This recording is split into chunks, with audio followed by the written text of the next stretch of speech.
வணக்கம் மக்களே, welcome back to கொஞ்சம் உப்பு நிறைய காரம். ஈஸியா டேஸ்டியா ஹெல்த்தியா இன்னைக்கு நம்ம பார்க்க போறது ஒரு சிக்கன் டிஷ் தாங்க. ராயலசீமா ஸ்டைல்ல பூண்டு கோழிக்கறி எப்படி காரசாரமா பண்றதுன்னு பார்க்கலாம் வாங்க.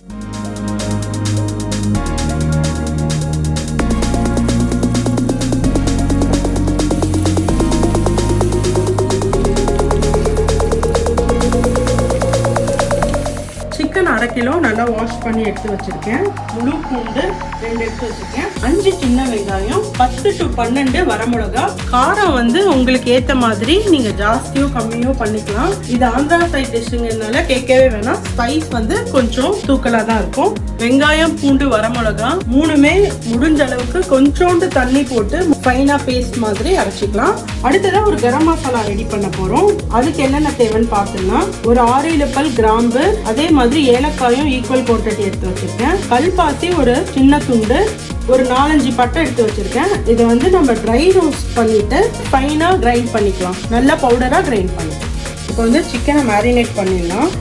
உப்பு தேவையான அளவு, அப்புறமா நம்ம ட்ரை ரோஸ்ட் பண்ணி ரெடி பண்ண கரம் மசாலா ஃப்ரெஷ்ஷாக போட்டோம்னா டேஸ்ட் ரொம்ப நல்லா இருக்கும்.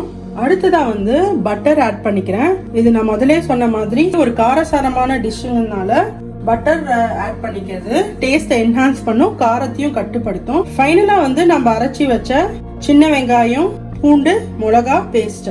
இதை வந்து நீங்க காஷ்மீரி சில்லி சேர்த்தீங்கன்னா கலர் வந்து இன்னும் நல்லா இருக்கும். அதே மாதிரி ஒரு 2 டேபிள் ஸ்பூன் அளவுக்கு கர்டு. சிக்கன் நல்லா டெண்டரைஸ் பண்ணும். இப்போ வந்து இதை நல்லா நம்ம மிக்ஸ் பண்ணிடலாம். பட்டர் எல்லாம் வந்து நம்ம குக் பண்றப்போ சேர்ந்து உருகி குக் ஆயிடும். முடிஞ்ச அளவுக்கு நல்லா மேஷ் பண்ணி விட்டு மிக்ஸ் பண்ணி விட்டேன். சிக்கன் நல்லா மேரினேட் பண்ணியாச்சு. ஒரு 1/2 hour to 45 minutes இதை நம்ம ஃப்ரீசரில் வச்சிடலாம். நல்லா ஊறுனா சிக்கன் உள்ள இந்த உப்பு காரம்லாம் நல்லா இறங்கும். இந்த ஃப்ரையிங் பேனில் ஒரு 3 to 4 டேபிள் ஸ்பூன் அளவுக்கு ஆயில் சேர்த்துக்கிறேன். எண்ணெய் நல்லா காயட்டும்.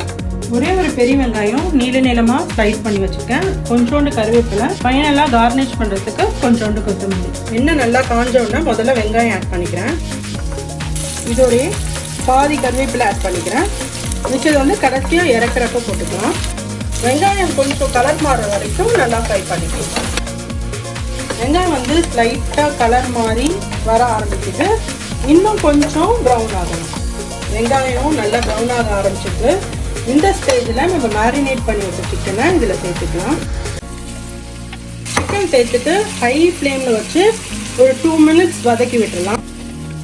ஒரு 2 நிமிஷம் நல்லா ஹை ஃப்ளேமில் வச்சு வதக்கி விட்டாச்சு. இப்போ வந்து இதை நான் மீடியம் ஃப்ளேமில் சிம் பண்ணிவிட்டு ஒரு 15 to 20 minutes குக் பண்ணிக்க போகிறேன்.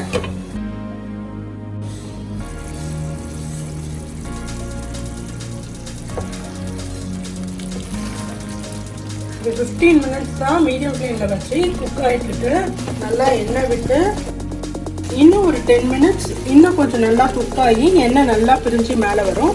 அந்த ஸ்டேஜ் அளவுக்கு நம்ம குக் பண்ணி எடுத்துக்கலாம். நம்ம ராயலசீமா பூண்டு கோழிக்கறி அருமையாக ரெடி ஆகிடுச்சு. ஃபைனலாக வந்து கருவேப்பிலையும் கொத்தமல்லியும் போட்டு கார்னிஷ் பண்ணிடலாம்.